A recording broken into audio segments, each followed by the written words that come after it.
So hello everyone, आप देख सकते हैं कि वन आफ्टर वन आज हमारा 137 day from today is left and आज जो हम करने वाले हैं नेटवर्क के PYQ करने वाले हैं। Question number 1 to 10 already I have uploaded. तो अगर आपने उसे just if you want to see this is a video in which I am just going to tell you कि कैसे क्वेश्चन को हमें अप्रोच करना है और क्वेश्चन को कैसे हम सॉल्व कर सकते हैं।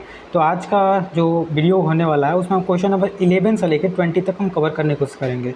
तो ये देख सकते हैं क्वेश्चन नंबर 11 क्या कह रहा है। सबसे पहले हम क्वेश्चन नंबर 11 को पढ़ते हैं, समझते हैं एंड देन उसके बाद आंसर की तरफ हम चलेंगे। सबसे पहले देखिए क्वेश्चन नंबर 11 कह रहा है कंसीडर द स्टार नेटवर्क। आप देख सकते हैं स्टार नेटवर्क है given in the figure the resistance between AB terminal मतलब AB टर्मिनल के बीच में जो A और B के बीच में रेजिस्टेंस है वो दिया हुआ है और C इज़ ओपन, जो C हमारा टर्मिनल है वो ओपन है, is 6 ohm between B and C। तो मतलब देखिए एक मिनट पहले आपको क्वेश्चन पढ़ने के बाद ये समझना पड़ेगा। देखिए बोल रहा है ना कि ये हमारा एक स्टार कनेक्शन है जिसमें कि resistance between A and B, जिसमें कि टर्मिनल C हमारा ओपन है वो 6 ओम है, ठीक है। ऐसे ही जब आगे पढ़ेंगे तो बोल रहे हैं कि B एंड C जो रेजिस्टेंस B और C के बीच में है, टर्मिनल A ओपन है उस समय तो हमारा 11 ओम है। फिर बोल रहा है कि resistance between B and C, देखिए resistance between C and A when B is open, हमने लिखा है B इज़ ओपन एंड 9 ओम। तो देखिए सबसे पहला चीज़ होता है ना, कभी भी कोई भी एग्जाम हो, even get is the one of the toughest. तो मतलब आप इस छोटे लेवल का भी एग्ज़ाम दे रहे हैं तो मोस्ट इंपॉर्टेंट थिंग इज़ कि आपको क्वेश्चन अप्रोच करने आना चाहिए। क्वेश्चन अप्रोच करने के लिए क्या होना चाहिए, क्वेश्चन अप्रोच करने के लिए हमारे पास सबसे मेन इंपॉर्टेंट थिंग होता है कि हम क्वेश्चन को सबसे ध्यान से पढ़ें। तो जस्ट आई एम कन्फर्मिंग कि माइक इज़ वर्किंग और not, it's okay, mike is working. So हाँ, तो मैं सबसे पहले क्वेश्चन हमने पढ़ा, क्वेश्चन पढ़ने के बाद हमने पूरा डेटा लिख लिया। अब क्या पूछ रहा है, तो RA RB मतलब RC की वैल्यू पूछ रहा है। तो सबसे पहले अब तो क्वेश्चन हमने पढ़ लिया, क्वेश्चन को करें साइड। अब आ जाए हम आंसर पे। आंसर हमें कैसे करना है, सबसे पहले हमने डेटा लिखा, डेटा लिखने के बाद RAB equal to RA plus RB equal to कितना दिया 6 ओम, फिर से B plus C RB plus RC equal to 11 ohm, RC plus RA बराबर 9 ओम, ये दिया हुआ है। फिर हम क्या करेंगे, अब ये 3 इक्वेशन है, 1 2 3 इक्वेशन, और हमारे को 3 वैल्यू भी फाइंड करना है A B C। तो ये आपके अब कह सकते हैं लेफ्ट हैंड का काम है, आगे आप करो एंड करने के बाद जैसे ही सॉल्व करोगे तो RA की वैल्यू 2 आ जाएगी। तो नाउ RA की वैल्यू आ गई 2, तो RA की वैल्यू किस में 2 आ रही है, ये आ रही है, ये हमारा आंसर हो जाएगा। That simple.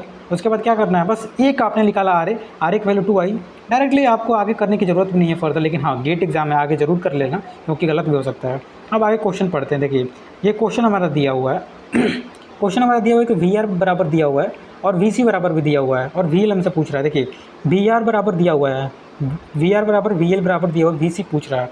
तो सबसे मेन इंपॉर्टेंट है कि क्वेश्चन में कुछ चीज़ें दी होती है और हमें कुछ चीज़ें नहीं दी होती है। जैसे इसमें डायरेक्शन दिया हुआ है कि इसका डायरेक्शन इधर है, C का डायरेक्शन इधर है, फिर इसका डायरेक्शन इधर है, तो हमें अब इसका डायरेक्शन कैसे होगा। देखिए इसका डायरेक्शन कैसे होगा, आपको सोचना पड़ेगा। आप ये मतलब क्या है, मतलब हमारा इंडक्टर एक एब्जॉर्बिंग एलिमेंट है और एब्जॉर्बिंग हमारा करंट की डायरेक्शन जो होता है प्लस से इंडक्ट करता है, तो हमारा डायरेक्शन क्या हो जाएगा, इधर हो जाएगा। सबकी वैल्यू दी हुई है, VR बराबर 5 ओम दिया हुआ है, ठीक है। VR बराबर यहाँ पे क्वेश्चन में दिया है 5 ओम, VC बराबर हमारा दिया हुआ है इतना, VL पूछ रहा है। तो सबसे पहले यहाँ पे नोडल इक्वेशन लगाएं, मतलब ये हाँ मतलब KCL लगाएंगे। KCL लगाने से ये करंट और ये करंट तीनों आ रही है और ये करंट हमारी क्या हो रही है, जा रही है। तो जब तीनों को सम करके बराबर लिखेंगे, जैसे IP हम लिखेंगे, हमने I और I जो हमारा P है, यहाँ पे देख सकते हैं हमने IP लिखा होगा, IQ IC सबको हमने डिनोट किया है, हमारा IP ये है, ठीक है। IP तो IP इक्वल टू 2, हमने 2 मतलब करंट हमें मालूम है 2, IQ वहाँ पे है ऊपर IQ, देखिए IQ बराबर 1, ये हमारा IQ का करंट कितना आ रहा है 1 एम्पियर, तो हमने 1 लिख दिया, ठीक है। ये IP हो गया। फिर हमारा IC और IC बराबर क्या हो जाएगा, C बराबर dV/dt आपने पढ़ा होगा और IL को हमने IL लिख दिया, ठीक है। सबकी वैल्यू हमने रखने के बाद फाइनली जो हमारा V की वैल्यू यहाँ पे देख सकते हैं, ये हमारी V की वैल्यू दी हुई है, VC की वैल्यू हमने लिखा, फिर डिफ्रेंशिएट किया तो हमारा IL की वैल्यू आ गया। Once I get the IL value then again हमें VL की वैल्यू निकालना है। VL इक्वल टू क्या हो जाएगा, L di/dt। L की वैल्यू हमारी मतलब दी हुई है 2, देखिए L की वैल्यू हमारी 2 दी हुई है और फिर से हमारे di/dt मतलब हमें निकालना है, तो IL हमने निकाला, इसको रखा, फिर डिफ्रेंशिएट किया, हमारा फाइनली आंसर आ गया। तो देखो हम करके तो अभी नहीं समझा पा रहे हैं, लेकिन आई एम श्योर कि बहुत दिन आएगा, बहुत जल्दी आएगा। जैसे सब जितना मैं सिलेबस कवर कर रहा हूँ, एक बार आपको ऐसे हम मतलब जो हम पढ़ते हैं तुरंत आके उसको हम डिलीवर करना चाहते हैं। जैसे हमने ये बता दिया, एक बार किया है, एक बार समझा है, तो अब मैं जब आपको बता दे रहा हूँ तो मेरा कंसेप्ट क्लियर हो जा रहा है। तो एक दिन आएगा, मतलब मैं कह सकता हूँ नवंबर लास्ट या कह सकता हूँ दिसंबर में, जब हमारा एग्ज़ाम स्टार्ट होगा, एग्ज़ाम में हमारे पास टाइम नहीं होगा, तो एग्ज़ाम में हम उसी चीज़ को रिवाइज़ करेंगे जो पढ़े हुए हैं। तो उस समय हम क्वेश्चन करके दिखाएंगे, मतलब एक एक चीज़ VL बराबर L di/dt। तो उस समय मतलब क्वेश्चन को कैसे करना है जल्दी से जल्दी, वो मैं पेन से करके आपको कॉपी पे दिखाऊंगा। लेकिन अभी नहीं कर सकता क्योंकि अभी बहुत टाइम लग जाएंगे, तो अभी हमें सिलेबस भी कवर करना है, ठीक है। तो हमारा 12 नंबर पे क्वेश्चन आ गया। अब 30 नंबर क्वेश्चन पे चलते हैं। देखिए 30 नंबर क्वेश्चन क्या कह रहा है। 30 नंबर देखिए, क्वेश्चन मेरे को नहीं आ रहा भाई, तो अगर आपको आ रहा है तो आप प्लीज़ बता दीजिएगा, इसलिए हम स्पेस छोड़ देते हैं। अगर मेरे को नहीं आ रहा तो आपको आ रहा है, मैं PDF शेयर कर देता हूँ, तो प्लीज़ मेरे को आप बता दीजिए, ठीक है। अब आगे हम चलते हैं। आगे हमारा ये 40 नंबर क्वेश्चन है एग्जैक्टली। तो नाउ हम 40 नंबर क्वेश्चन पे चलते हैं। देखिए 40 नंबर क्वेश्चन में हमारा PQ, मतलब जो हमारा P और Q है, इसके बीच में पोटेंशियल डिफरेंस पूछ रहा है। तो सबसे पहले हम फिगर बनाए, फिगर बनाने के बाद जो सर्किट डायग्राम दिया हुआ है, सब जगह मतलब जो भी चीज़ डेटा दिया हुआ है, जैसे यहाँ पे देखिए, यहाँ पे 10 वोल्ट दिया है तो हम 10 वोल्ट ऊपर रख लेंगे और यहाँ पे हम KCL लगाएंगे। नोड मतलब P पे लगाएंगे, फिर Q पे लगाएंगे, ठीक है। तो आपको नोडल एनालिसिस तो आता होगा। देखिए यहाँ से हम समझाते हैं। सबसे पहले हम क्वेश्चन देखिए, क्वेश्चन को हम जूम कर लेते हैं, फिर आपको समझाते हैं। सबसे पहले हमारा जो नोड P पे हम लगाते हैं। नोड P पे लगाएंगे तो हम KCL लगाएंगे, तो VP, देखिए ये चीज़ें जब आप बैच में पढ़े होंगे तब समझ में आएगा। VP माइनस 10, देखिए VP माइनस 10, यहाँ पे 10 है ना, VP माइनस 10/2, ये जो रेजिस्टेंस होता है। फिर से VP/8, ये VP/8 हो गया, ठीक है। और ये हमारा जो मतलब यहाँ पे +2, ये +2 यहाँ से आया VP, देखिए VP, ये +2 केवल रेजिस्टेंस है, ठीक है। ये हमारा +2 आ गया। जब इसको आप फर्दर सॉल्व करेंगे तो हमारा VP प्लस मतलब ये एक रिलेशन आ जाएगा और VP बराबर हमारा 4.8 वोल्ट आ जाएगा, ठीक है एग्जैक्टली। तो नाउ अगेन हम Q टर्मिनल जो है, मतलब ये Q नोड है, इस पर फिर से हम क्या करेंगे, KCL का यूज़ करके हम मतलब नोडल एनालिसिस कह सकते हैं, इसको नोडल एनालिसिस करते हैं। फिर से हम लगाएंगे, तो देखिए VQ माइनस, यहाँ पे देखिए VQ/6 ये हो गया। फिर से VQ माइनस V10, 10 यहाँ पे है, V10/4। अब ऑब्वियसली नहीं समझ में आ रहा तो मैं कुछ नहीं कर सकता हूँ, मैंने पढ़ा है। देखिए करंट का डायरेक्शन सेम आ रहा है तो हम यहाँ पे माइनस लेते हैं। फिर हम सॉल्व करेंगे फर्दर, तो VQ की वैल्यू आ जाएगी, ठीक है। जब VQ और हमें VQ और VP की वैल्यू मालूम होगी और इसके पीछे पोटेंशियल डिफरेंस पूछ रहा है, करंट का डायरेक्शन इधर है, तो मतलब हमारा करंट प्लस से माइनस की तरफ कभी भी फ्लो होता है। तो प्लस हमारा हाई पोटेंशियल पे है, तो VP से VQ हम माइनस करेंगे तो माइनस में आएगा। तो याद रखिए हमारा आंसर जो आएगा ये माइनस में आने वाला है, माइनस में आने वाला। अगर मान के चलिए -6 और +6 दे दिया और आप जल्दीबाजी में 10 में से 4 घटा दिए, तो भाई आप गए। आपका कितने नंबर का है दिखाता हूँ मैं, एक मिनट। ये कितने नंबर का है, 2 नंबर। देख लो, सब कुछ सॉल्व करने के बाद अगर लास्ट में थोड़ा सा गलती कर दिए तो गया आपका 2 number.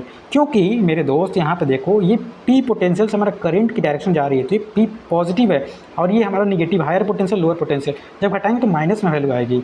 This is the thing which we have to go through in GATE examination, otherwise GATE is not so tough. मतलब एक हवा हम बना दिए गेट इज़ टफ। बट अभी तो मैं न्यूमेरिकल सॉल्व कर रहा हूँ, PYQ कर लेता हूँ, ऐसा नहीं है, ठीक है। फिर सेम एज इट इज़ वैसे ही देखिए, यहाँ पे नोडल एनालिसिस Q पे R पे लगाएंगे और इसमें भी वैल्यू का R पूछा है। R की वैल्यू हम सबसे पहले KCL हमने लगाया, KCL लगाने के बाद अगेन हमने ये एक रिलेशन हमारा आया, मतलब फिर से KCL लगाया तो I बराबर हमारा आ गया, VP बराबर आ गया, फिर पोटेंशियल डिफरेंस आ गया, ठीक है। और मतलब V इक्वल टू क्या होता है, V और RQ, जो कि R हमारा क्या, R है हमारा यहाँ पे, और Q मतलब VQ R मतलब 100 माइनस 14, ये हमारा 14 आएगा। और जब घटा देंगे तो हमारा मतलब पोटेंशियल डिफरेंस कितना आ जाएगा, हमारा पोटेंशियल डिफरेंस मतलब इसमें से हमारा पोटेंशियल 100 है ना, और इसमें से हम 14 घटा देंगे तो ये 60 आ जाएगा। और R बराबर क्या होगा, देखिए R बराबर हमें निकालना है तो V/I होता है, और हमने I की वैल्यू 5 निकाला और हमारा मतलब पोटेंशियल डिफरेंस 60 है, तो 60/5 इक्वल टू 12 आ गया। तो this is how we are calculating the potential difference of this question, same as it is. देखिए वो अगेन सेम क्वेश्चन। सबसे पहले हम यहाँ पे मतलब वेरी शॉर्टकट से क्या है ये समझना है कि हम सबसे पहले इसमें इसमें क्या हम KVL लगाएंगे। तो इसमें करंट का डायरेक्शन नहीं दिया हुआ है, लेकिन हाँ यहाँ दिया हुआ कि प्लस से माइनस की तरफ ऐसे हमारा वोल्टेज आएगा, तो हमारा प्लस हो जाएगा क्योंकि प्लस से इंटर होगा हमारा करंट। तो यही चीज़ आपको मतलब जब आप क्वेश्चन प्रैक्टिस करते हो ना समझ में आता है, ठीक है। यहाँ से फिर से मतलब KCL लगाया हमने और वेरी शॉर्ट हमने क्या किया, ये हमारा I आ रहा है, ठीक है। मान के चलिए हमने इसको 2 एम्पियर इधर से आ रहा है, ठीक है, इधर से हमारा I एम्पियर आ रहा है, ठीक है, और इधर से हमारा 1 एम्पियर आ रहा है ना। तो हम वेरी शॉर्ट मतलब क्या करेंगे, यहाँ से i equal to 1/2, I equal to क्या आ जाएगा, इधर से हमारा 2 आ रहा है, इधर से हमारा 1 आ रहा है, तो आई इक्वल टू कितना आ गया 3 एम्पियर। फिर v equal to I R, हमने v इक्वल टू है इसमें 1 मतलब इसमें कितना आ रहा है 3, यहाँ पे कितना हो जाएगा 3 × 6 18 ओम, तो ऐसे 18 वोल्ट आएगा। ऐसे ही जब हम सॉल्व करेंगे नोडल और मेश एनालिसिस तो आपको हम शेयर कर देंगे क्या ही हम समझा। तो जब आप आगे सॉल्व करोगे कुछ चीज़ें बुक में वो मतलब ऐसा दिया होता है कि वो थोड़ा और एडवांस लेवल पर दिया होता है, लेकिन जब हम करता हूँ तो मैं पहली बार पढ़ रहा हूँ तो मैं कोशिश करता हूँ कि करेंट का डायरेक्शन से लेके हर एक चीज़ आपको समझाने की कोशिश करूँ। ठीक है, आगे चलते हैं। क्वेश्चन नंबर 16 हो गया हमारा। क्वेश्चन नंबर 16 के बाद सेम एज इट इज़ देख सकते हैं क्वेश्चन नंबर 17 में भी हमें नोडल लगाना है। जैसे ही आप नोडल लगाएंगे तो ये Vp माइनस कितना हो जाएगा, Vp माइनस 100/10, फिर से हमारा Vp/10 हो जाएगा, और ये हमारा देखिए हमारा 2 हो जाएगा, केवल एक रेजिस्टेंस है ना तो केवल 2 हो जाएगा, क्योंकि डायरेक्शन यहाँ पे करंट की डायरेक्शन दी हुई है। कितना दी हुई है, करंट की डायरेक्शन मतलब हमारी जा रही है, तो इसलिए हम पॉजिटिव रखेंगे। और जब इसको सॉल्व करेंगे तो हमारी Vp बराबर 14 आ जाएगा। हमें Vp की वैल्यू ही फाइंड आउट करना है। और अब 18 क्वेश्चन की तरफ जाते हैं। देखिए ऑल अबाउट मतलब आपका क्या कह सकता हूँ, स्टार से डेल्टा में कैसे कनेक्ट करते हैं, इसका आपने जब भी बैच पढ़ा होगा तो एक फार्मूला होता है, केवल और केवल क्या फार्मूला होता है, जैसे आप देख सकते हैं एक हम इस डेल्टा दिया हुआ है, डेल्टा को स्टार में कनेक्ट करना है, तो हम ऐसे ऐसे कनेक्ट करेंगे ना, ऐसे ऐसे डेल्टा बनाएंगे मतलब स्टार बनाएंगे, तो आर इसके बीच में आ रहा है, तो जो साइड में होता है उसका मल्टीप्लिकेशन करते हैं R B into R C, और सबका जो मतलब R A plus R B plus R B C लिख देते हैं। ऐसे ही हम R1 निकालेंगे, ऐसे ही R2 और ऐसे ही R3, तो हमारा फाइनली ये भी R1 R2 R3 आ गया। देखो 2 नंबर में, मानता हूँ ये 2004 का है, 2004 में कंपटीशन कम था, अभी हम 2004 को 20 साल बाद की हम अब प्रैक्टिस कर रहे हैं, मतलब 26 की प्रिपरेशन कर रहे हैं 22 साल बाद की। ऐसा नहीं है, क्वेश्चन ऐसे ही आते हैं, मतलब थोड़ा सा लेवल बढ़ा हुआ है। अब क्वेश्चन नंबर 19 की तरफ जाते हैं। RMS वैल्यू दिया हुआ है, देखिए क्वेश्चन नंबर 19, मतलब 19 हमने नहीं किया, इसमें 20 कर लिया है, 21 आप देख सकते हो ये 2 मार्क्स का है। मैंने लिखा है ना वेरी सिंपल डियर, मतलब केवल KVL लगाना है, देख सकते हो VA + 2AB, मतलब इसमें VA की वैल्यू पूछ रहा है, बस KVL सोचो यार, KVL लगाना है, मतलब क्या ही मैं बताऊँ, इतना ईजी क्वेश्चन। उसके बाद आगे चलते हैं 19 नंबर क्वेश्चन। देखिए आपने जब भी थोड़ा सा कंसेप्ट पढ़ा हुआ तब जानते होंगे कि VDC जो होता है वो RMS वैल्यू सेम होता है। तो यहाँ पे VDC बराबर 10 ओम, VAC हमारा 20 दिया हुआ है, तो RMS मतलब जो RMS होता है IRMS DC में वो सेम होता है, लेकिन हमारा AC में क्या होता है √2 से हम डिवाइड करते हैं। तो हम IRMS और मतलब हमको क्या क्वेश्चन पूछा है, VRMS मतलब IR पूछा है, मैग्नीट्यूड पूछा है, तो IDC हमने निकाला, IAC निकाला।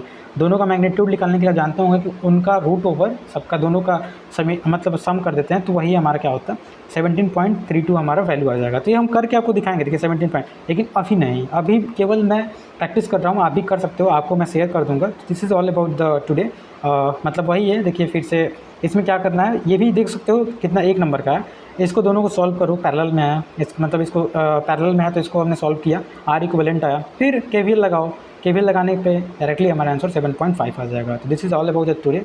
आई एम श्योर कि जितना मैं क्वेश्चन कर रहा हूँ अगर ऐसे भी मैं प्रैक्टिस करता रहूँ तो एक हाँ मतलब मेरा भी डेडिकेशन बना रहेगा, और एक न एक दिन ऐसा आएगा कि जो यूट्यूब पे अभी ऐसा मतलब बहुत कम ही कह सकते हैं वीडियो की कोई अपना पूरा स्ट्रेटेजी डाला हो। देखते हैं, 150 दिन का हमने चैलेंज लिया है, चैलेंज कह सकते हैं, कुछ भी कह सकते हैं। 150 दिन लगातार मैं कर रहा हूँ, इसमें अप्स एंड डाउन आते हैं सबके लाइफ में, कर रहे हैं, देखते हैं क्या होता है। That's all about today, thank you.